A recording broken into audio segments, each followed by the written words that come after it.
Assalamualaikum warahmatullahi wabarakatuh. Teman-teman, materi kali ini saya ambil dari e-book Sholat sebagai Perjalanan Ma'rifah, yaitu bersuci dari najis batin. Ada sebuah pertanyaan yang mungkin terasa sederhana, tapi kalau kita duduk bersamanya cukup lama, ia bisa membuka sesuatu yang selama ini tertutup. Apa yang sebenarnya sedang kita bersihkan pada saat berwudu? Kulit. Iya, itu yang terlihat teman-teman. Air mengalir di wajah, tangan, kaki, kotoran yang menempel terhapus, tubuh menjadi segar. Secara syariat, hadas pun terangkat. Tapi para ulama batin, mereka tidak berhenti pada permukaan saja. Mereka mengajukan sesuatu yang lebih mengusik, bagaimana dengan yang di dalam. Syariat mengajarkan kita tentang najis yang kasat mata, yang bisa dibasuh oleh air, yang bisa dihilangkan dengan tindakan fisik. Dan ini penting teman-teman, jangan sekali-kali kita meremehkannya. Toharoh lahir adalah pondasi. Tanpanya ibadah itu jadi tidak sah, tapi ada sesuatu yang lebih halus dari itu. Ada yang tidak bisa dilihat mata, tidak bisa disentuh jari, tidak bisa dihapus hanya dengan air yang mengalir di kulit. Para sufi menyebutnya najis batin, dan ia jauh lebih susah dikenali justru karena ia tidak tampak. Coba kita periksa sejenak dengan jujur teman-teman. Pernahkah kamu merasa bangga setelah berhasil melakukan sesuatu? Lalu dalam hati ada suara kecil yang berkata, ini karena aku, ini hasil kerja keras aku. Kalau bukan aku, ini tidak akan terjadi. Pernahkah setelah membantu seseorang ada rasa ingin diketahui, ingin dihargai, ingin disebut-sebut? Atau pernahkah kamu merasa pencapaian kamu dan merasa meski kamu hanya sekilas saja, bahwa kamu lebih daripada orang lain?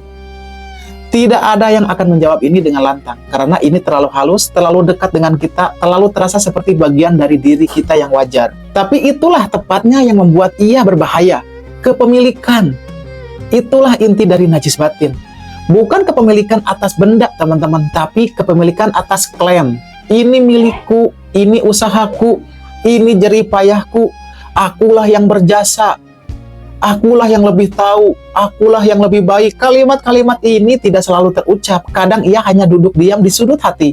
Tapi keberadaannya benar-benar nyata. Dan pengaruhnya terhadap cara kita beribadah, cara kita berhubungan dengan Allah, cara kita melihat sesama, itu sangat dalam teman-teman. Karena hati yang penuh dengan klaim aku adalah hati yang sesat. Tidak ada ruang tersisa yang lain. Tidak ada ruang untuk hadir sepenuhnya, tidak ada ruang untuk menerima cahaya yang ingin masuk. Bayangkan sebuah wadah teman-teman. Kalau wadah itu sudah penuh dengan air yang keruh, air bersih yang kamu tuangkan pun akan ikut keruh. Ia tidak bisa jernih, bukan karena airnya yang salah, tapi karena wadahnya belum dikosongkan.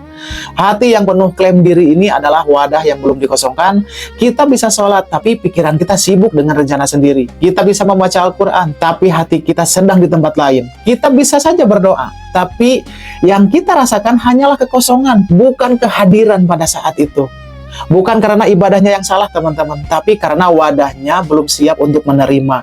Maka toharoh sejati, bersuci yang sesungguhnya adalah mengosongkan batin kita dari kepemilikan selain Allah. Bukan berarti kita tidak boleh bekerja keras, bukan berarti kita tidak boleh bersyukur atas pencapaian, bukan berarti kita harus berpura-pura tidak punya kemampuan, bukan itu teman-teman. Tapi ada perbedaan yang sangat-sangat tipis dan sangat menentukan antara menyadari kemampuan dan mengklaim kemampuan sebagai milik sendiri. Yang pertama membawa syukur, yang kedua membawa kesombongan yang sangat halus. Yang pertama membawa hati menjadi lapang, yang kedua membuat hati menjadi sesak tanpa tahu penyebabnya apa. Dan disinilah air wudhu menjadi lebih dari sekedar ritual saja. Ia adalah isyarat. Setiap tetes air yang jatuh ke wajah seolah mengingatkan, bersihkan juga wajah batinmu dari keinginan untuk dilihat. Setiap usapan ke kepala seolah berbisik, kosongkan juga akal kamu dari rencana-rencana yang kamu genggam terlalu erat. Setiap basuhan di tangan seolah bertanya, apakah yang kamu kerjakan dengan tangan ini sudah kamu kembalikan kepadanya? Atau masih kamu klaim sebagai milik kamu? Wudhu yang hanya membasuh kulit adalah wudhu yang selesai di wastafel. Tapi wudhu yang juga menyentuh batin, ia berlanjut jauh setelah air itu mengering. Ia mengubah cara kita berdiri di hadapan Allah, mengubah cara kita masuk ke dalam doa. Ada ungkapan yang diturunkan di tradisi para arif billah, sholat yang sempurna dimulai sebelum takbir. Maksudnya, bagaimana kondisi hati kita saat kita berwudu? Itulah yang kita bawa masuk ke dalam sholat. Kalau wudu kita tergesa-gesa, hati kita pun tergesa-gesa. Kalau wudu kita hadir dan benar-benar sadar, ada kemungkinan sholat kita pun akan jauh lebih sadar dan hidup. Bukan jaminan, tapi ada hubungannya. Karena wudhu bukan hanya persiapan fisik saja, ia adalah transisi. Perpindahan dari mode dunia, sibuk, penuh klaim, penuh rencana, menuju ke mode kehadiratan. Hadir kosong dari klaim, siap menerima. Mungkin inilah yang perlu kita coba mulai dari wudhu berikutnya. Bukan memperlambat gerakan secara berlebihan, bukan. Tapi menghadirkan kesadaran pada saat berwudhu. Saat air menyentuh wajah, adakah klaim yang ingin aku lepaskan dari ini? Saat membasuh tangan, ingatlah satu hal yang kamu kerjakan hari ini. Lalu, dengan sadar kembalikan kepadanya. Bukan aku yang melakukan ini, engkau yang menggerakkan aku. Saat mengusap kepala, biarkan sejenak rencana-rencana kamu diam. Aku tidak tahu segalanya, engkau yang maha tahu. Itu saja. Tidak perlu didramatisir, tidak perlu lama. Tapi kalau dilakukan dengan sungguh-sungguh, perlahan ia akan mengubah kualitas hadir kita. Dalam sholat, dalam doa, dalam keseharian. Karena pada akhirnya yang menghalangi kita dari hadirat Allah bukan selalu dosa besar yang terlihat jelas.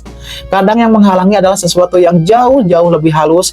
Keyakinan diam-diam bahwa kita adalah pemilik dari apa yang kita miliki. Dan toharoh sejati dimulai dari menyadari kita bukan pemilik, kita hanya pemegang amanah saja dari Allah, dari yang maha memiliki untuk sementara dititipkan. Itu saja. Tapi kalau benar-benar masuk ke dalam hati, cukup untuk mengubah segalanya. Jika tulisan ini membuka sesuatu dalam diri kamu, teman-teman, ada pembahasan yang jauh lebih utuh tentang toharoh batin, termasuk bagaimana cara kerjanya dalam kehidupan sehari-hari yang bisa menemani kamu lebih jauh lagi. Untuk tautan e-booknya ada di bio profil saya, teman-teman. Semoga bermanfaat. Assalamualaikum warahmatullahi wabarakatuh.